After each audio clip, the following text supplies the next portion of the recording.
2, 1. From Boston, Massachusetts to Adelaide, Australia, and everywhere in between. Talking local and national sports and just about anything discussed in a tavern. Broadcasting from South Lyon, Michigan. Welcome to Easy Speak at SpeakEasy 330 with your hosts, Rich and Tom. We are back. Monday night special here in the SpeakEasy. I prefer the Saturday night special, not the Monday night special. But given that the weekend we've had, yes, we're okay. Yeah, we will take Monday night any day. Anytime we can get on the airwaves and talk sports is always a good thing. Yeah, I had a pretty exciting Friday night. We were down in at the Copacabana, as I like to call it. Oh yes, trying to watch Miggy fetch his 500, and you went live, didn't you? Like a couple of times. Yeah, I the last two at bats. Oh, okay. I went live and just to kind of get a feel of the crowd while it was going on. Unbelievable atmosphere in general downtown. Friday night, you had Lions pregame, Tigers, moving up to second place. Miggy 500, Chappelle across the street. Yeah, it was crazy down there. Did you see that video I sent you from the people after the game just beating the shit out of each other? It's like, what the hell is going on here? Our boy Gonzo probably was busy until 3 a.m. Friday night, no doubt. Oh yeah. So Steven says, "Hey boys." Hey, what's up, my friend? Yeah. So Steven says, "Thank you hey, for chiming in." Yeah, definitely. Good to see you, my friend. Yeah. So we got a lot to cover today for sure. But I mean, what I want to do is first and foremost is today is the day that I'm not going to say we're like hooked up with them, but this is the first time we're kind of reaching more of a broader audience tonight. Hopefully they like us. It's a whole new area of the country. It's in SEC country too. Yeah, it is. Yeah, we're Big Ten boys, but and if funny we talk about it tomorrow, we're going to be doing a show with them as well. Yep. And really, I feel kind of honored. Two schmucks from Michigan. Yeah. Go blue. You got some guys that'll say go green, but we're going to be able to sit down. I think we got about a half hour chat with the fellas on college football and maybe touch a little bit on the NFC North. But yeah, with River City Media with our man QB1, good old Randall, not the quarterback. Not the quarterback. Yeah, not the quarterback. And Mr. QB1 and I have we share an affinity with the band Seven Dust. So definitely looking forward to some conversation with him on that for sure. Well, you can save your comments for maybe one of his shows. Really, the rock and roll show geared towards rock and roll. But no, so yeah, I'm really looking forward to it. It was a conversation that him and I had yesterday back and forth, and he had asked us if we would we can use his page and broadcast and maybe get a couple of listeners. Sure. Again, if anybody is out there watching right now from the River City Media Group, I mean, just chime in on the comments. I'd love to hear from you and everything like that. But yeah, so we were down there this weekend, Friday. We thought about buying tickets for Saturday, but holy shit, were they expensive? They were going for, at one point on, what was it, Thursday night, we were in here checking prices. Right field bleachers going for upwards of $180. Yeah, and see, the thing is like an hour before, I misquoted. I said I bought them off StubHub. Yeah, I got them off Game Time. Oh, and they were only $38 a piece. They came down, and I got them like an hour and a half before the game time started. Yeah, because you had sent me a text. We were sitting at the tin roof enjoying a tasty beverage, and speaking of tasty beverage, man, these Coors Lights are going to go down pretty smooth tonight. Yeah, they're sweating good. So we're sitting there, and I get a text from old Jasper, and it says, "Where are you guys sitting?" I said, 139, row 4. I'll see you there. I'm like, you son of a bitch. We had talked about it. Threw a little monkey wrench in there. Well, here's the thing is, we were sitting there, and the boys were coming over, and no power. Well, no, we had power Friday night. Oh no, we did. No, we lost the Friday. Yeah, we had no power. That's why we went down at That's right. 2 p.m. for a 7:10 first pitch. We were in the D. Started the day off at good old Harry's for some free parking and lunch, and moved on to Tin Roof. It was great. So yeah, you send a text and you're like, "I'll see you there." So Yeah, because there was no point sitting at home in the dark. No. Here, you know what? I have nothing but love for those guys that run the utility lines because you know what? That's a job I wouldn't want to do. Side note, not to sound the siren or anything like that. Mhm. Years ago, I actually tested at the IBEW Local 17 to be a lineman, passed, and then they said, "Hey, we got this school down in Dayton. That's where they start off at, whatever." And I looked it up, and one of the first tasks was climbing a utility pole. Dude, not happening. No bueno. No bueno. No bueno. No bueno. I probably would do the same thing. Screw that. Yeah, you know what? Mean heights, no thanks. I mean, if I got a hand railing around and I stand on a firm catwalk, I mean, cool. You'll be, probably, tied into something. But yeah, so we didn't have power. 5 o'clock, or I'm sorry, 2 o'clock Friday morning, we were awoken because we were sweating like pigs. Oh, and it was crazy. Dark ass house. And so the DTE decides they're going to turn our power off to help find another problem. So for 2 days, we went without power. So you were telling me, you're like, hey, make sure you go and you log in and claim your $25 rebate or whatever. It was for I think it was 48 hours first or 24 hours. 16. Yeah, 16. 120 hours. They changed it. Yep. It's bullshit. What, Kelly still doesn't have power. And so they sent her an email and she got a phone call, like an automated phone call. Yeah. $100 off her bill next month. Oh, gee, thanks. That might put a dent in the gas bill from her running her generator. Well, I mean, she does live in the Chateau Lay one person. She doesn't like that. I'm trying to refrain from not doing that, but no, we love Miss Kelly for sure. So back to the Tigers. Yes, I mean it was interesting to see how the fans were going to react. I had a feeling that every single time he got up to the plate, everyone's going to get up with their phones, and sure as shit, soon as he walked up to the plate, everybody in the house was standing. They're special balls with a hologram on them. They give. I mean, and there's a camera. Is it a hologram they put on it? There's a hologram they put on it. Yeah, but what if he hits? What if he knocks that fucking hologram off it? Well, I don't think you will. It's probably embedded in there pretty good. Okay. But hey, we got one listener from River City Media on Facebook right now. Look at that. I bet it's Randall. It could be QB1, but that's fine with me. Hey, we'll take it. All right, Mr. Corey. Mr. Corey's checking in today. He goes, I need to know how many beers guys had. That sticker is fire, by the way. What sticker is he talking about? The Wu-Tang sticker. I think Vanilla King is talking about the Wu-Tang. He must be talking about the sticker. Could be talking about our boys over there at the Boy podcast. It could check be them out. Boy. Yeah.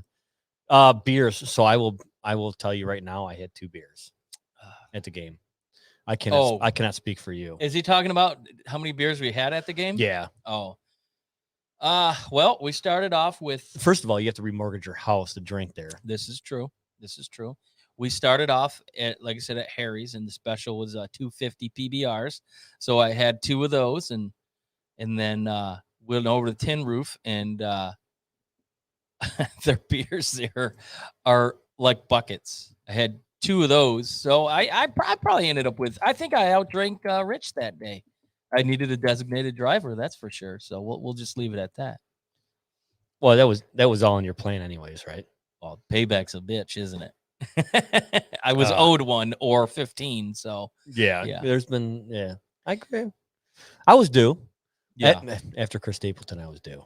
Oh gosh, yeah, me too. But I drove. Mm-hmm. I was responsible. I had the boys with me, so yeah. They hit you up for everything. Can we get pizza? Mm-hmm. Can we get this? One Coors Light, 16-ounce can. Oh, they're ridiculous. 11.34. Oh boy, somebody keep ragging on me. I seen his one beer he drank. At least it was empty. Okay, give me a little bit of credit here. So Vanilla King. I got to ask. What's up with this vanilla face? I got to ask this guy here real quick. This is the conversation between me and you.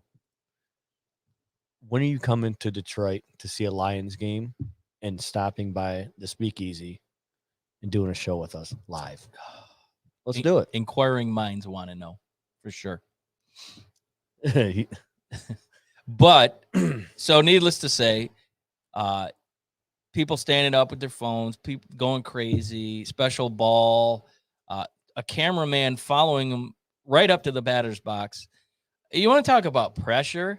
And I don't think Miggy really deals with a whole lot of pressure too much.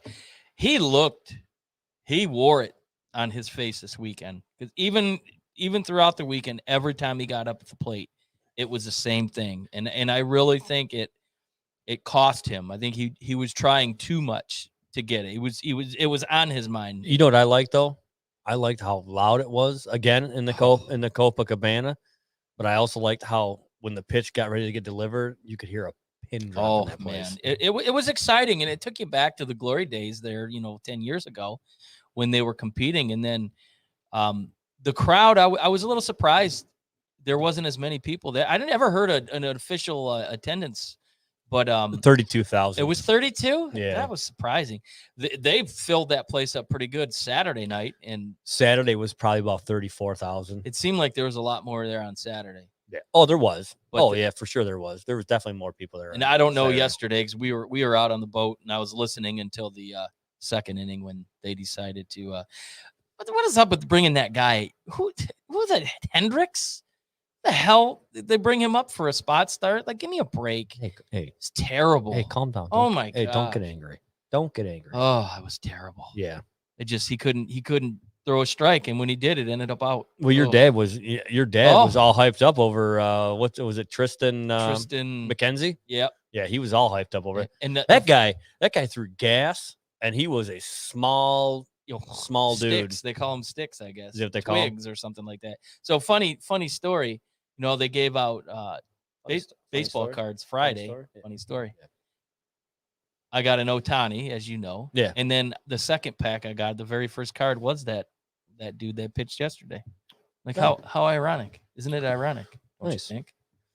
So yeah. Is it like rain on your wedding? On your wedding day? Yeah, right, for sure. So hey, we got a big week of baseball coming up here. So Tigers are off today, which our Tigers players on their off days, you would think that they would be more apt to staying home, resting, relaxing, hanging out with the wife, the kids, the girlfriend, the mistress, hookers, whatever it may be. Eric Haas is probably cutting the grass again. Well, I would imagine. But I took my son up to see John Yu up at the Pro Sports Zone, and we got an autographed bat by Jamer Candelario. Oh, we got an autographed mini helmet. Jamer, where'd you get the bat from? John Yu. Oh, he had him there? Oh yeah. Did he give you a deal? 30. I think I paid $39, $39 for the bat. Yeah. And then and I got Jose Urena. I got two pictures. Obviously, one's coming to the Speakeasy. The other one's going for the memorabilia vault. Nice. So yeah. So Ryan digged it. I got some pictures I'll have to send over to you. But Johnny U's got Eric Haas coming up here real soon too. I'm in. Yeah, I'm gonna get in on that one for sure. Yeah, I'm definitely in on that one. I want to get something done with him. Yeah, because that guy, he's just, the dude hitting the ball. And you ever noticed that most catchers on the Tigers are number 13? Alex Avila was 13. Well, Lance Parrish was 13. It was a trivia question down there. It was. It was the one catcher who did not wear number 13. It was Mr. Bill Freehan who wore Sparky's number 11. Fun fact. Oh, here you go. So yeah, another thing we can talk about with baseball, a comment came in from Jeremy. Local kids, Taylor North. Oh yeah, steamrolling. Dude, those kids can hit the snot out of the ball. I watched it. Yes, I might have been a replay, but I watched it yesterday when I had to listen here. My kid conned me out a lot of money yesterday. I had to take him out to dinner. I had to take him to Zap Zone. But when we go to dinner, it's not like, hey, Dad, can I get the chicken and the chicken strips and fries? It's high end. Oh no, we're getting the filet. Oh sure, we're getting the baked potato loaded, by the way, with everything. Where'd you eat? We went to the Texas Roadhouse because that is. Did you throw the peanuts all over the floor? There's no peanuts on the floor. No. But I got a hook up there because my niece works there. So Which one? my niece Katie. I don't know. Which? The one in Novi. Oh, the newer one? Yeah. Oh, okay. Yeah. By the iFly. No waiting. Next to the Carvana carousel. Table for one. Exactly. Rich Jasper. So yeah, so Start the passing. So these kids are just mashing the ball and they're going to Williamsport. I'm excited to see it. I know I got a couple friends from Taylor that grew up in Taylor, and playing Little League is huge in that community. So I'm what happy is it? for 'em. What's the league that they always have the World Series there in Taylor? It's a Little League. It's like the 13. It's the league above Little League, the age group above Little League, isn't it? It might be. It's like the majors or whatever they called it. They called it that when we were growing like up. Pony Broncos. Yeah. Stuff, yeah. Yeah. Here in the SL, like it goes. Their divisions are K-Line, Mays, Reese, Colfax. Yeah. Palomino. Yeah. I don't know. Jamie Palomino from Never heard of you. Yeah, exactly. So anyway. Yep. So we've got a side note with the Little League. The fuck are they feeding those kids? Dude. Unbelievable. Okay. I mean, let me tell you, my son, 14, just got back from the doctor. He's 5'6", weighs 147 pounds. These kids in this team, 6'1". Yes. There was a pitcher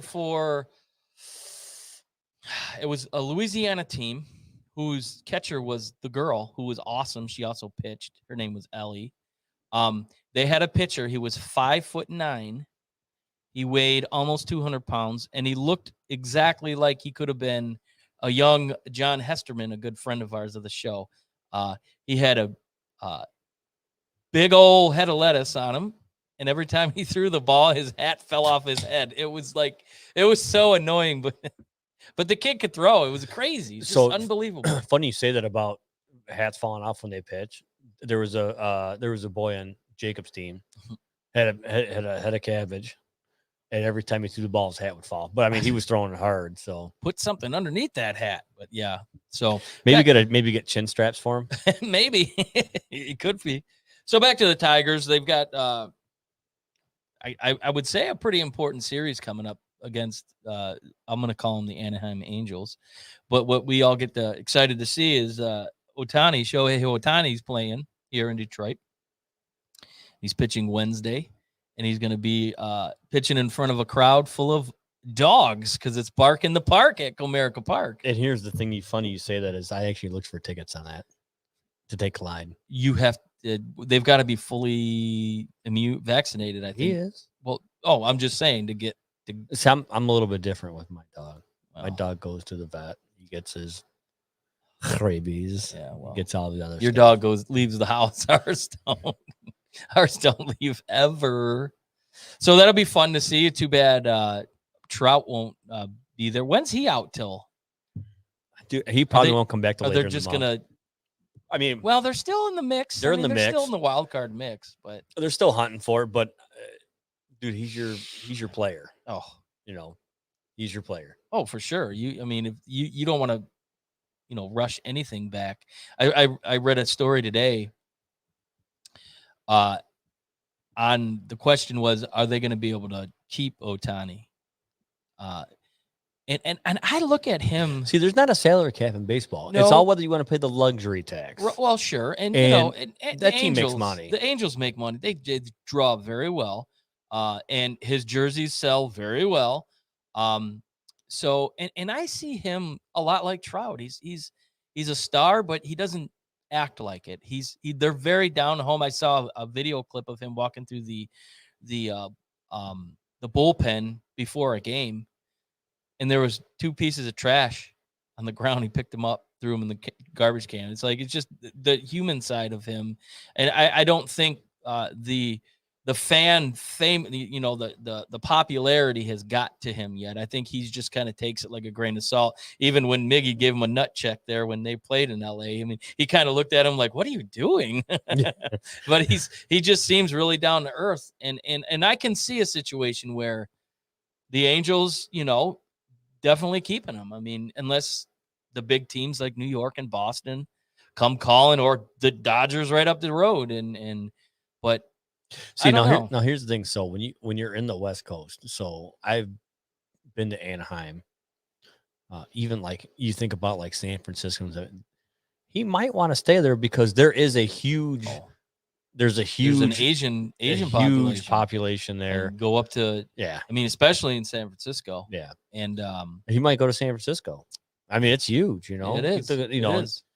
But you know, it all depends on where he wants to go, what he feels is right for him. But I honestly don't see the Angels letting him walk away. There's no way they let him walk without getting something in return. And I'm sure there's already been discussions as to, I don't know what his contract looks like right now, but he is a generational player. There's never, he's a modern day Babe Ruth. And Babe Ruth couldn't pitch as good as he does. No. And so what we're seeing, and we had a conversation the other night here in SpeakEasy with Ryan, your Rich's son, and basically said, like, pay attention. You're watching somebody that we've never seen in our lifetime, and it's pretty special to be able to take part in that and witness, you know, someone that can have an ERA of under 3 and hit for over 340 home runs. It's amazing. So if you subtract Ohtani from the mix altogether, in your opinion,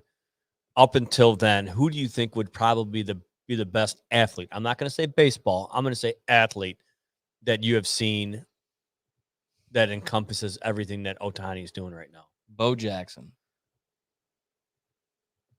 Are you saying that because he's a multi-sport player? I'm just saying that because his athletic ability and unlike Deion Sanders, who you're not going to say anything about primetime, huh? I do think primetime was probably one of the greatest cover corners to ever play the game, but his baseball skills, he had speed and he could play defense. But so all around. So are you saying Bo Jackson being as a player that who you think is the best because he played multiple sports? Or I'm talking about even if they're a singular sport athlete. I'm not saying a 2-sport player. No, because even if you take football away, he was an all-star. He was a all-star center fielder. He could mash the ball.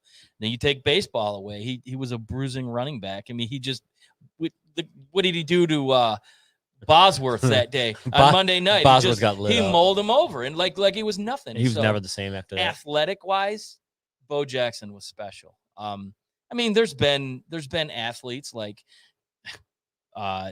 Calvin Johnson, you know, Kobe Bryant. As much as I'm not a fan of him, LeBron James, what he's been able to do. I mean, there's been like all-world athletes, but like generational athletes. To me, it's Bo Jackson. Yeah, I think that's a fair to say. That is. Me, I think Michael Jordan was obviously he was the best, hands down. Oh, I mean, sure. He was a guy that could carry the team on his shoulders. And he did. You know, for sure. And he did, unlike LeBron, who had to go elsewhere. His super teams. Yeah, exactly. Like so, but yeah, no, I just Bo Jackson, it's crazy to think of what it could have been if not for that. And I'll never forget watching it. He got hurt playing Denver, sucked. Where the guy came on his shoulders and he just pulled all his weight and his hip just popped out. And would that injury end a career today? Who knows? But I knew then that we were probably looking at the end of an era. I'll never forget that game. So since we're talking about careers, we sat here on Saturday night and we watched a no-hitter by Tyler Gilbert. And his no-hitter happened to be his very first professional start. Made a couple of relief appearances, but this was his very first start. Parents in the state in there, his aunts, uncles, sisters, girlfriends. It had a house full. He only threw like 101 pitches. And got it. First career start. It was pretty cool to watch his dad in the stands. Like the last inning, he was like, I know we were talking, sitting in here thinking like, put yourself in his dad's. What are you like? How are you feeling? What is going through his head? Like, oh my, am I getting that ball? Oh my God. And he was standing like in the aisle, and every out he was pumping his fists, and it was really cool to see.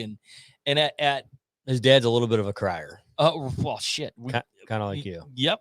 But at the time we didn't know, and I think I asked you, I'm like, I wonder how many starts this kid's had, and 2 seconds later, like, first career start. I'm like, wow, which got us into thinking, what are some of the greatest debuts in all of sports, any sports histories? And we put it out there on social media for responses, and I'm still a big fan of Austin Matthews and his 4-goal debut in his first game. Yeah. Well, he was, and it's hard to score goals in the NHL, sure it is, let alone 4. And he came right from the right down the road here, the national developmental team.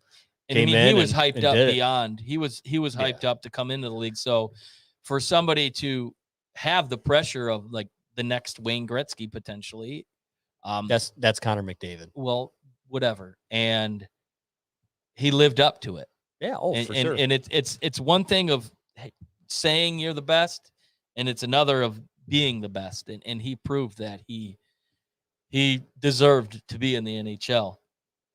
You got Trevor Story, shortstop for the Rockies, who first 2 at-bats in pro baseball, home runs. Yeah. I remember that Off vividly. Yep, I remember that. Now, they weren't like flubs. They were like absolute bombs. But how much of that is the Colorado air? Who knows? But irregardless, your first 2 bats against arguably one of the best pitchers in that era. That was just a couple of years ago. And I mean, Zach Greinke's been dominant for years. Sure he is. It takes you back to when Miggy faced Roger Clemens in the World Series against the Yankees, and he made him look silly. He hit that long home run off of him. He did a double, and Clemens like, who the fuck is this kid? Like, exactly. I know I brushed him back. He brushed him back one pitch, and Miggy just kind of shrugged him off. And then I think 2 pitches later, he deposited it in left field. It's pretty sweet. So, I remember this game. Anquan Bolden. His performance against the Lions in the home run, which, by the way, also was Charles Rogers. It was his first game as a Lion, and I think rest in peace. And I think he got 1 or 2 touchdowns that game as well. His first, what was it, 3 or 4 games as a rookie, he was dominated. I'm Charles Rogers until he broke that collarbone in Denver, and his career was never the same. Yeah, and it's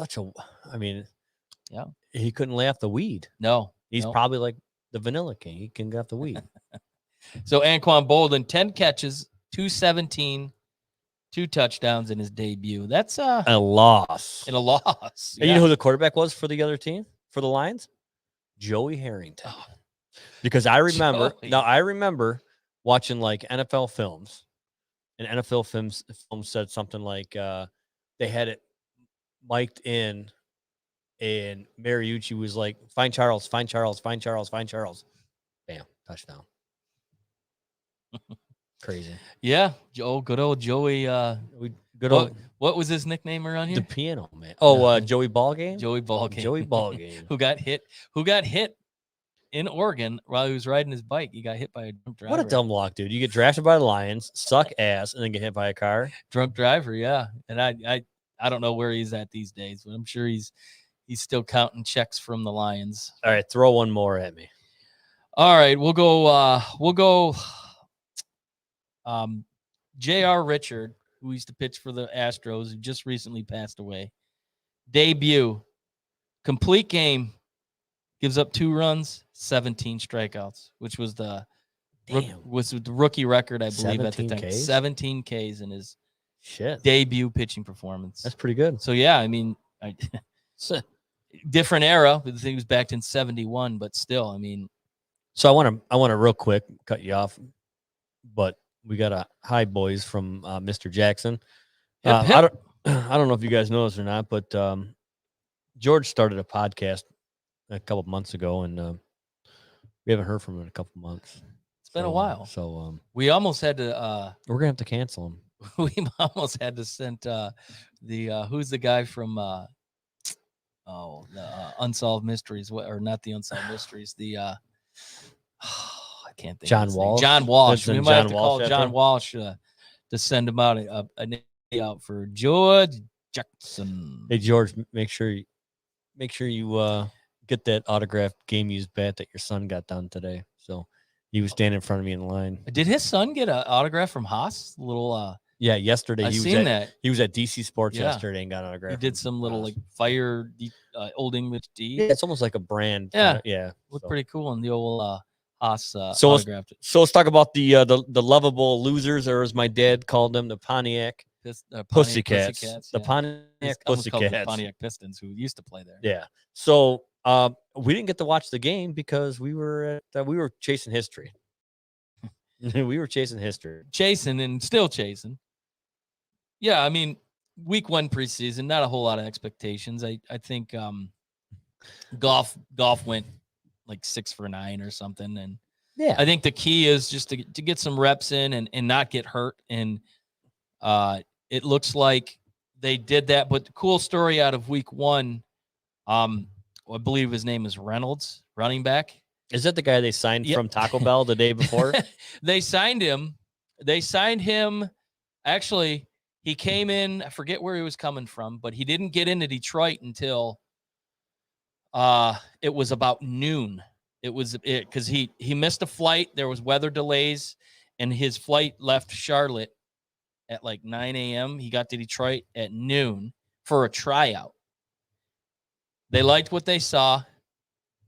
He gets put in the game, and he led the team in rushing, had almost 50 yards on the ground, scored a touchdown. Like, what a whirlwind 24 hours for a kid. And he was saying that he was introducing himself to a lot of the players in the huddle. Hey, everybody, and it's me. After the game, they asked Jared Goff about him, and he's like, Reynolds, oh, is that guy we just signed? Yeah, I'll have to meet him tomorrow. Like, that's pretty cool story. You know, here's a guy. So you think they're going to sign him as maybe to a practice squad spot? Yeah, probably more than likely. I mean, he showed a lot of potential, and I mean, albeit it's against some scrubs, but still, I mean, if there's one thing you can never have enough of is running back help, especially with, you know, two guys that are power backs, and they're going to get a lot of action with Swift and Williams. So I think he did enough to at least get on the practice squad. But that was probably the story of the weekend coming out. Outside of Alex Brown after the game deciding to go the wrong way down I-75 and hits a car head on, drunk as a skunk, and they have to pull his buddy out by the jaws of life.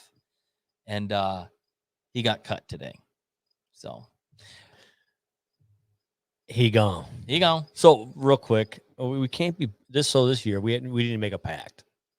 Our pact is whether they win or lose, we can't bash the Lions too bad because we know somebody's feelings will get hurt.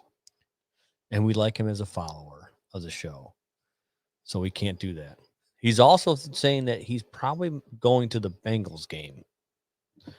So maybe after the Bengals game, when we have him on, and then we'll ridicule the hell out of him, and then we'll send him on his way. Oh, sounds good. But can you say SOL? Can you say SOL but you know this year? But you know what, though? It's preseason, and they're just going through the motions. They're really not doing much of scheming. You know, they don't have schemes against. So you're going to see, like, you know, you look at Justin Fields. First couple snaps, then he came out, and then he got a touchdown. I think he had like 50 yards rushing or something stupid.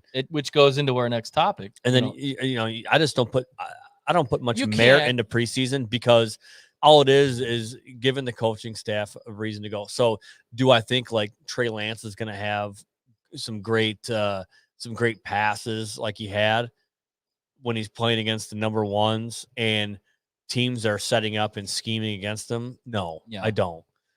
Do I think that he's going to be somewhat successful? Yeah.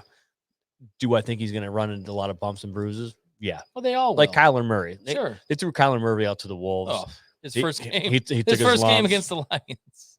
they battled back to a tie.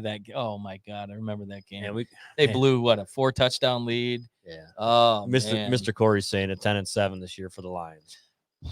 Well, he must have some good cornbread in that oven. Oh, 10-7 would be great. I'm thinking more on the lines of. I'm thinking like 6-11. Yeah, 6 or 7 wins. 6-11. Yeah, I mean, there's there's a big feeling out process. Even the coaches and you don't know what kind of Jared Goff is you're going to get. I think he's going to be okay. And what's that receiver room gonna look like? It's hard to say. There's experience and then there's not. I think the one standard is going to be Hawkinson, and I think their backfield is going to be real nice. But then you flip the ball and you go on defense. It's hard to say. You got to have a pass rush, and if you don't have a pass rush, hey, Justin says that you're live at the safety meeting right now. Oh, fuck yeah! What's up, boys? At Contractors Steel. So shit, yeah. Hey, hold on. So they actually have safety meetings at Contractor Steel? Believe it or not, I think it's just a reason for guys to just take a nap for the most part. Although I didn't know they cared about safety at that place. Although my main man Joe Lara does put on a hell of a safety meeting, so shout out to my man Jose. Let's give it up to JP. JP's been painting the house. Yeah, he's getting the new house ready, and we're excited to come check it out sometime. He was probably over at somebody's house if we can paint ceilings, if you know what I mean. Did you see that little meme that Jay Green? Yes. Yeah. So it's hard to say. If you don't have a pass rush in the NFL, you're not going to win.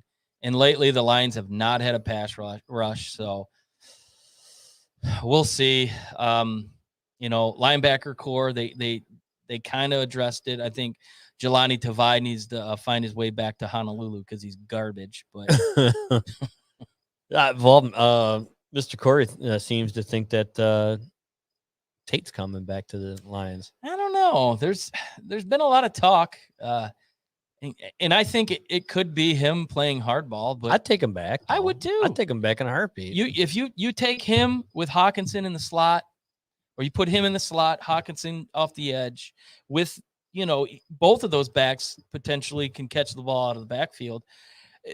That's going to open up the deep ball for the chiseled DK Metcalf 2.0 Amon St. Ra, whatever the hell his name is.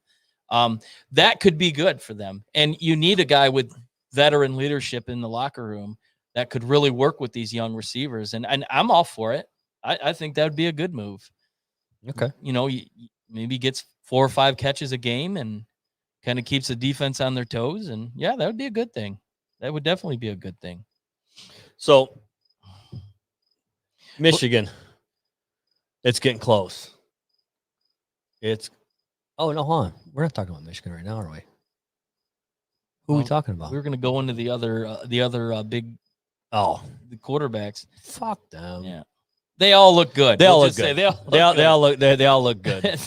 For the first preseason game, I'm not going to overanalyze after a first preseason game. Even my guess of who's going to be a bust, Wilson.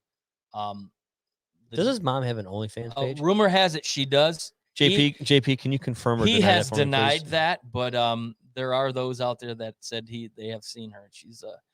She would be a cougar.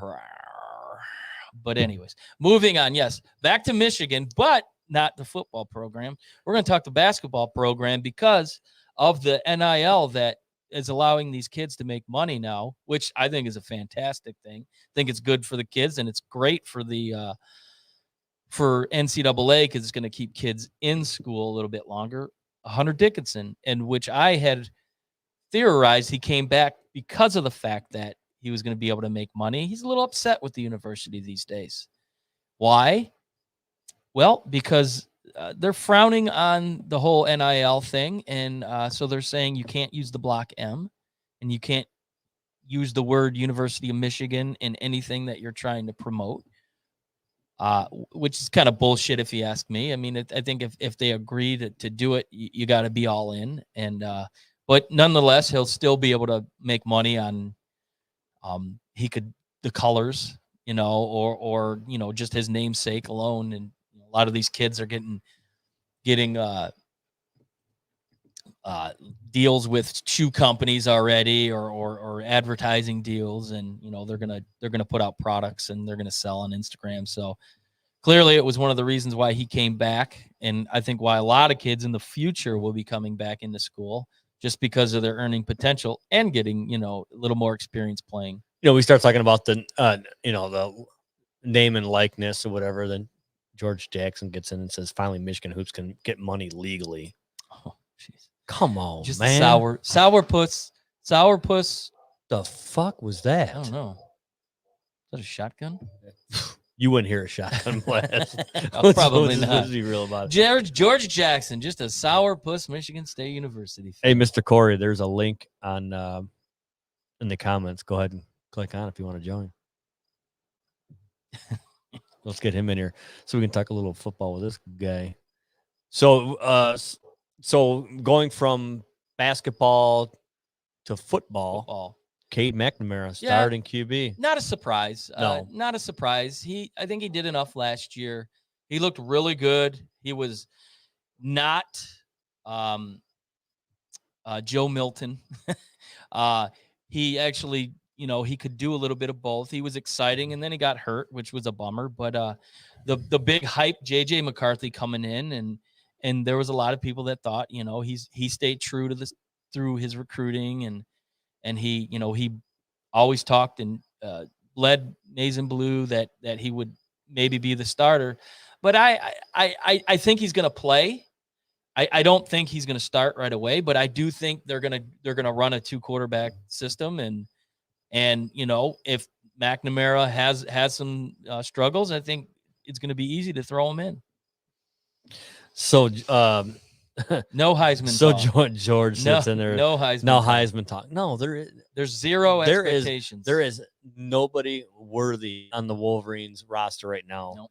That I would say it would be a Heisman worthy. Blake Corum, look out for him. I'll say that. He let's just say he hit the gym pretty hard in the offseason. JP probably could vouch for me. He probably put on a good 25, 30 pounds of muscle. And he had a pretty good freshman year last year. JP ball hawking him in the locker room or something, or what? He had a pretty good freshman season, and I'm looking at him as somebody that might have a really breakout year. So, but no expectations with this team. I have no fandom. If you got anybody that knows me knows I cannot stand Jim Harbaugh. I think he's the biggest tool that's ever graced the sidelines at the University of Michigan. But no expectations coming in. That way, when they shit the bed, I won't be disappointed. When he shits the khakis? Yeah. I don't know. I just don't get it. I really don't. I mean, you came in your best season you had was with recruits that the previous coach had for you, pretty much, and then you haven't been able to do shit. Mm-hmm. The guy he slept on the floor's house, Quinn Nordine, just got a job with the Patriots. Yeah, and then he also missed. Yeah, dude kicked a 50-yard field goal. Yeah, he went 3 for 3 from field goals. Yeah, but he can't kick a fucking extra point to save his life. And that's what I said that. I'm like, oh, well, they're going to have fun with a kicker that can't hit an extra point. But, I mean, there's a lot of hype involved. There was a lot of hype involved when they brought him in. And, on paper, it was the dream coach to have, and it just hasn't worked out. And I know there's people out there that are going to say, well, Dabo Swinney didn't do shit in his first 7 years. Yeah, you're right. Yeah. But I don't see the passion in Jim Harbaugh that I see in good old Dabo Swinney. But it's two different it's two different areas. It's no doubt. ACC, they're nobody's really running to Michigan to play football. No, but you got guys that are running Columbus who are jumping over people. Yeah, to play football at Columbus or at Clemson and stuff like that. And it's funny because George is going crazy here. He loves Jim Harbaugh. He's doing a great job. Exactly, he's doing a great job. And whatever, it is what it is. Hey, you know what? Win or lose, it doesn't matter. Sure, Michigan State will always suck. I'm waiting for his comment. So with the Vanilla King is going to join us in a few minutes. So With that being said, let's wait on that one. you want to wait on the alliance? Yeah, because he might have some good insight on it as well. Oh, So okay. let's wait on that. So I came across a pretty crazy story today. It was the differences with sports revenue and how much of that revenue they give to the players. Oh, time out. Oh. You got a message from somebody. Oh, Olivia. Hey. How are you, kiddo? Good to see you. Thanks for watching. Want to make sure that you got that. I was looking at the wrong thing, but thank What? you, sweetheart, for watching. Hope you're enjoying the show. I'll try and watch my mouth a little bit more. Nah, no. This is an R-rated show. That is my niece, Olivia, my brother Matt's oldest daughter. She is a very good soccer player and an even smarter human being. Good. She wants to go to an Ivy League school. Good. Hey, keep going. She makes me very proud. Very proud. Good. For sure. So back to the revenue. Keep talking. I gotta grab more beer. So it's right behind me in this cooler here. You can grab me one too. Go figure. Sensuous. So basically, the revenue streams of these upper echelon sports leagues compared to what they give their players. For example, the Major League Baseball, 54% of their revenue goes to the players. NBA's 50%, NFL 48%, and a lot of that number is a little bit lower because the players basically get paid based on the TV contracts, which are billions and billions of dollars. So that one number would be a little bit higher if not for that. Then you've got Bellator, who 44.7% of their revenue goes to the fighters. And then this is the thing that blows my mind. The UFC. The greedy Dana White? The UFC, 16% of its revenue goes to the fighters. You know how much the UFC makes in a pay-per-view? It's ungodly amount. Well, I can tell you what the fighters don't make. They don't make anything more than 16% of the cut. Well, and then, they give away one prize per event, $50,000 to the biggest hit, biggest knockout, which, I mean, come on. $50,000 is a lot of money, don't get me wrong, but that's fucking chump change. When you're making there might be 20 million pay-per-view buys on a fight and you're only given 50,000. It's like Conor McGregor's loaded. It's all off on his endorsements and things like that. But to me, so you take UFC at 16%, you take Bellator. You think fighters might start looking elsewhere at some point? But you have to look at it this way.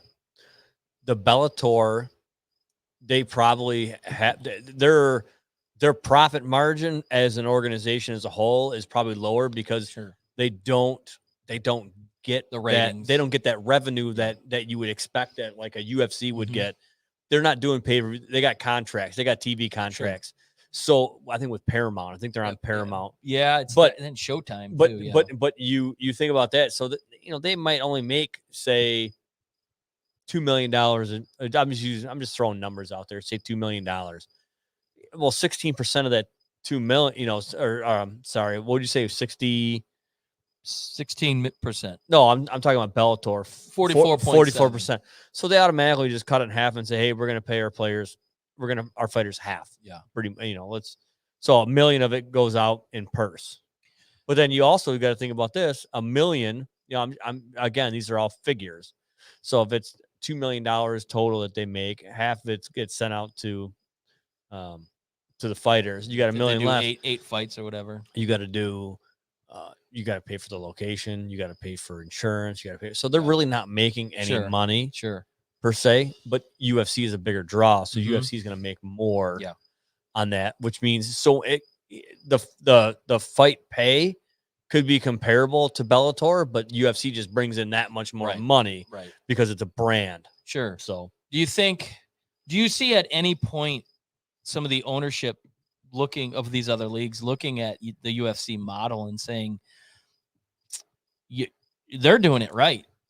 These we're giving way too much to the players. And I know they've tried with salary caps and all that stuff to, limit to what some of the players can make. But I don't, this is the model the UFC's had. I mean, it's no secret. This has been since day one. They've been known for kind of cheaping out their fighters, and yet they still get the biggest and the best. And it kind of surprises me that there hasn't been another league or another fight, card that has popped up that could compete. But UFC is just such a dominant brand in mixed martial arts, and after COVID, so it's kind of hard for you know what. And kudos for them; they found a way to make it happen. Still, I never was a fan until COVID. I mean, when that's the only thing to watch, that's all we were watching. We weren't friends until COVID. This is true. This is true. A friendship grown in COVID. So to answer your question, do I think more leagues will adopt that? It's just a whole different animal. Yeah. I mean, it's a whole different animal when you look at it. You look at it, say per pay-per-view, if they could be paying the whole fight card probably might be $1 million Mm-hmm. or 1.5 or whatever it is going to be. Say that could be their entire fight card payroll. Yeah. But when you got people that are when you got people that are doing the pay-per-views and stuff like that, that's just, I mean, it's crazy. It's $70 a pop. Yeah, $70, $80 a pop. I mean, that's just crazy. People are getting it. Oh man, we got a guest. Oh boy. Let's bring him in. Add to the stream. Oh! What's up? Hey, what's going on there? So we're looking at the screen that we have. What's up, man? I was joining you guys for a beer. Hey, so this is Tom. That's Tom. Hey, what's up, buddy? Oh, he's like, who the hell is that? Is guy? that the little small vanilla? That's the vanilla print. The vanilla print. The vanilla print. What's up, buddy? What's that? Oh, Can you believe my wife left me home with my kids unattended? Oh, boy, that's scary. Did he just flick me off? No, but he the F-bomb. Just pretend he didn't hear. What's that? What's that? Those are the guys. Hi, buddy. What's up, buddy? What's going on, fellas? Don't do that. Hey, so while we got you on here, so we started a new segment not that long ago, and it's called what. I'm sure you probably heard it, but it's kind of like one of the most outrageous things that we find is outrageous. And cheers to you, by the way. We got beers as well. So you worked in a service, and so a little background on you. We met through Twitter, which is a huge media thing for us as well, and I'm sure it is for you. You worked kind of in the service industry a little bit, so you've had to deal with assholes. Lots. Yeah. So one of the things. One of the things is Tom, his fiance was like, well, you know what? I got a lot of time to kill. Why don't I just start doing DoorDash?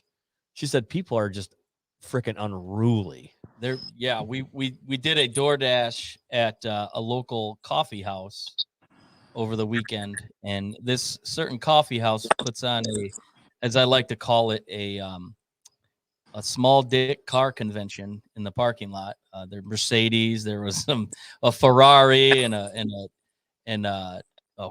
Viper. There was a bunch of different cars out there. But anyway, so there was a lot of people there, and there was 3 teenage girls working in this coffee house. And of course, they're slow. They're a little backed up. They don't even have all the help they can get. And these adults screaming and yelling at the top of their lungs, "Where's my order? I want a refund." And it just blows my mind that these people don't have any consideration for the times we're living in, and that everybody knows every business needs help. And it's like a big FU to these people that have no patience. Like, they feel they're entitled and they're the only people that matter. And I just hate that. People suck. You had to deal with anything like that? Yell at people? No, I mean, have you people yelling at you? Have you been all the time, like crazy? All the time. When the mask thing was going on, it was so bad.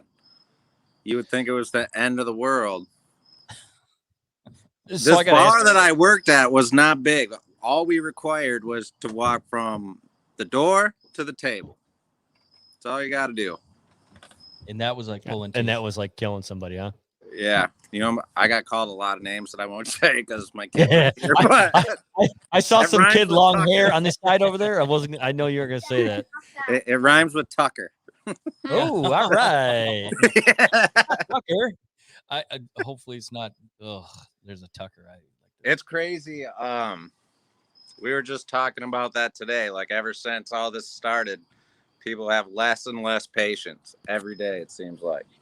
The entitlement is unbelievable. Like the world revolves around you. No, it doesn't. I mean, look around.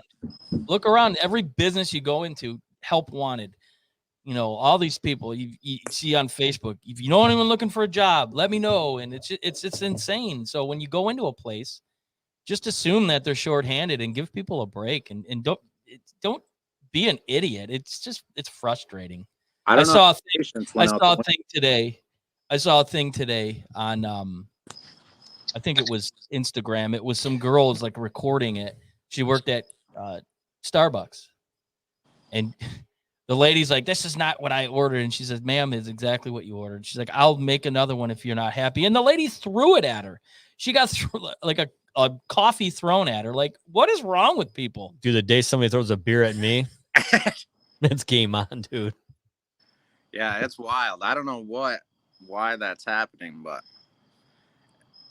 just everywhere you go, it's not necessarily even work. You just see people just. Oh, it's crazy. I mean, so my drive back and forth to work it's about 45 minutes, and dude, people are just raging. It's like, for what? Now so for the people that are watching right now and listening, you came from the UP. Yes, sir. Where everybody knows your name. It's like cheers. It's all you walked into a bar, they're always like, hey, Norm. You got You know, everybody sitting in front of you at the spot. So I mean, so real quick, I mean, how is life adjusted for you moving down here where it's not like you moved into like a small town. I mean, you went balls deep and went right to Grand Rapids. we dove right in. Yeah. For me, it's been fine. A little more of an adjustment for my kids. Yeah. But, you know, the day we were moving in, my neighbor across the street locked his wife out of the house because they were fighting. So that was going on. Oh, Kids get in the house. My gun's under the pillow. He kept telling Get my the daughter, don't look. Hey, Just mind your business. Get the shotgun out of the case, okay? Just get the shotgun just in case. I think between that and then I got cussed out at a stop sign the first week I was here. So we just got thrown right in. It was cool. Because you stopped, right? Yeah, that's exactly why. Oh, He had God. somewhere to be. But he had enough time to, you know, pull up beside me and cuss me out and ask me if I want to fight. oh, wow. And then sped off. You should have said He sped off when you got out of the car, Do you right? know who- I didn't even, I was so do you know who I confused. am? Oh man, I had that's never funny. been so confused in my life. I'm like, well, who are you? At first, I didn't even realize he was yelling at me. So I think I actually pissed him off more. Oh. Can I help you? I Little- don't speak English. What are you talking about? Little Honda Civic. Oh, I think would've I just think that backed was into bought him. by Dad. So I didn't I take would it have to just heart. backed into him. I would have just put it in reverse and backed into him. What are you gonna do Oh, now? my bad. I think he thought he was behind his keyboard. He's a keyboard warrior. Oh shit! I'm in my little race. Yeah, he realized what he did and then just took off pretty quick. Yeah. Oh shit! That's the Vanilla King. I'm out. Bye. Ask him So when are you gonna start your podcast, man? I'm hoping by the end of September. Like I told you, you need any help, you let me know. I appreciate that. I'll be more than happy to help facilitate any way I can. I'll be in the old beer city of Grand Rapids in about a month from now. Oh, Yeah. hit me up. Gonna be spending a weekend there at downtown. You can see who's got money here. Not Big- me. Not me. Not me. The, I'm so broke I can't even pay attention these days. the fiance is door dashing to pay for our trip. So as Only I if sit you, here drinking only beer, if you have more beer than Rich had at the Tigers game, I'll come. He did? Oh, He had more than me? I did for sure that night. That might have been. That's about the only night I can count on one hand how many times I've outdrank Rich, and I probably only need about 3 of those fingers. Yeah, what we're gonna say right now. I'm trying to pace myself today because I got to get up at 4:30 in the morning to work. But let's just say It's even. no, it ain't even. Oh, wait a minute. No, it ain't even. You got Oh no, me it by ain't, one. it ain't even, buddy. How You do got you me get by one. 4:30? I don't think my brain can even function that early. I just set an alarm. Wake up, When he leaves for work, I still have 4.5 hours before I got to start. dude. My car is so loud when I pull out of the driveway. Everybody hates it. They just absolutely hate it. Have you You got always any, know when Rich is going to work. What's that? did you get any angry notes from the neighbor yet? Not yet. No. Well, you know what though? So Tom's my neighbor. The guy on the other side, he's a pastor of the church in town here. So I don't think I get any shit from anybody. Because that pastor's not going to say anything to me. And the, Yeah, and the right. neighbor. Probably Actually, you know what? hell. He probably put so many prayers of hell prayer. You're going straight to hell. Dude, br- listen, well, listen. Hey, they brought us some spotted cow from Wisconsin, so Hey. we're doing something right. hey, no, listen. So when, so after the divorce, when I moved in, I told him, I said, yeah, I just recently got divorced, whatever. I said, and he's like, oh yeah, he moved in like a month before I did, and so we were just kind of talking back and forth, and he said, yeah, I'm the pastor at church in town. I said, well, I just got divorced, so please don't pass any judgment when you see a lot of different cars in my driveway. So whatever, he can say whatever he wants to say. It doesn't matter. So hey, so you like that sticker right there? That Wu-Tang one, that's where it's at. All right, well, I'll see if I can try to get a couple more of those. Maybe There was we'll send you some message and I'll send it to you. someone had one Wu-Tang for president, but it was like a actual sign that went in their yard. Oh In yeah, the no. UPD, actually. Oh wow! Know how confused I was? Did you click your heels together and see if you were in Kansas But anymore? man, I was going farther on 31 than I meant to go. Oh man, Yeah, we live in one of those towns as well, and I have a flag that flies on my house that gets a lot of jeers. We'll just say it's comical seeing people walk or drive by that. We've had some drunk visitors come out and say, "Fuck your flag." Literally. And people stop in front of the house and they just shake their head. It's like, hey, have a nice day. What does it say again? What does it say again? What? This is not a political No. podcast. It says Trump lost LOL. Yeah, that's what it's all says. Whatever. I mean, it's Yeah. true, so it's Yeah. factual. It's factual as the line. It doesn't give out who's who, but yeah, facts are facts, and that is what it is. I'll just say the flag comes down when George Jackson comes over. You really take it down? I do. Ugh. No, leave it up. Fuck him. No. He's probably watching right now. Fuck him. Leave it up. He won't want to come to the speakeasy. I anymore. don't care. So anyway, hey, thanks for joining us. We'll get you on again. Definitely. Yeah, for thanks sure. for having me, guys. I guess once we get closer to the Lions start and everything like that. Yeah, we'll have to We'll have a get you on. weekend where you come down and we'll watch some football here. I got the Sunday ticket, 3 screens, and so every game's on, and we got keg beer and I got a floor. full bar. I got a and- floor you can sleep on. Yeah, I mean we have a lot of fun here. We'd love to have you. I got a couch. My dog might teabag you with his big ass balls, but It's you'd like it. He is a black dog too. That's No, it. man. Oh boy. No boy. So hey man, hey Ryan, over there, but hey Ryan, thanks for coming on or whatever. no We'll problem. definitely we'll get you on again and stuff like that. And like I said, I honestly mean it. If I can try to help facilitate to get you rolling, I will. I appreciate that. We'll be in touch. All right, man. All right, buddy. Later, guys. Take it easy. That's the real Vanilla King right there, guys. Vanilla face. Yeah. Dude, I'll tell you right now, he's one of the coolest motherfuckers. He's is a great follow on Twitter. He is and one of the funniest motherfuckers to follow on. I think we both started following him around the same time, and just his content and his just comical views of when he was working at the bar, the people he see. He's fun. He's a fun guy, and definitely be cool to have them out and Speakeasy and do a show together. So Yeah, for sure. All right, well, we're pressed against time right here, so we're just killing it right now on time right now. So, hopefully, maybe the OC. What, next week, the 23rd? Yeah, 23rd. Maybe we'll get another OC episode in. If Those guys they're still together, who knows? They might have a vicious breakup, so you Yeah. never know. So yeah, so we'll get in there and we'll do that. But And we're still hammering out the details with Shit Yeah Andy and his work buddy, Yeah. John Van Beesbrook's son. So we're that thinking should about- be coming up soon. we're thinking maybe probably Sunday. Sunday might be a good time for the next show, so maybe catch us on Sunday. Yeah. Oh yes. Going to Sure. be rainy all week and all weekend. Yeah. So that'll be good. So we'll be there Sunday. Look for it.